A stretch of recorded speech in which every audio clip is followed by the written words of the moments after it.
વડોદરા શહેરનો વિકાસ ધીમે ધીમે વધી રહ્યો છે। શહેરમાં દીવા સ્વપ્નો બતાવતા ગામડાઓ ખાલી થઈને શહેરોની અંદર સમાઈ રહ્યા છે। સામે શહેરોની અંદર જરૂરિયાત કરતાં વધુ લોકોનું ભારણ થતાં શુદ્ધ પાણી, સુચારું ગટર વ્યવસ્થાનું સારા રસ્તાના અભાવ હોવાથી સમસ્યા વધી રહી છે। શહેરના રસ્તાઓ પર ટ્રાફિકનું ભારણ પણ ખૂબ જ હોય છે, જેનું પૂરતું આયોજન થતું નથી। ટ્રાફિક પોલીસ માત્ર દંડ ઉઘરાવી ટ્રાફિક સમસ્યાનો અંત આવી જશે તેવું સમજતી હોય છે। ટ્રાફિક અવેરનેસ માટે જનજાગૃતિ કાર્યક્રમનો અભાવ હોય છે।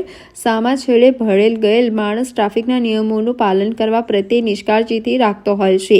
કોઈકની થોડીક ભૂલ અકસ્માત સર્જે છે અને નિર્દોષનો જીવ પણ લઈ લેતી હોય છે। ટ્રાફિક નિયમોનું પાલન કરવા પ્રત્યે દુર્લક્ષ સેવનાર આવા લોકો સામે ટ્રાફિક પોલીસે આંખ લાલ કરી છે। શહેરમાં પીક અવર્સમાં ટ્રાફિકના નિયમોનું પાલન ન કરતા ભારે વાહનો પર કાર્યવાહી કરવામાં આવી છે। તારીખ 6 થી 12 ડિસેમ્બર દરમિયાન ડ્રાઈવ યોજાઈ હતી। ડ્રાઈવ દરમિયાન 194 જેટલા ભારે વાહન ડિટેન કરવામાં આવ્યા છે।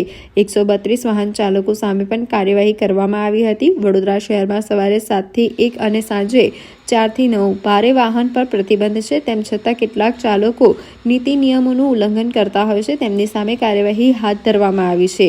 શહેરમાં દોડતી સિટી બસની અંદર ક્ષમતા કરતાં વધુ વિદ્યાર્થીઓને પણ બેસાડવામાં આવતા હોવાના દ્રશ્યો સામે આવતા હોય છે।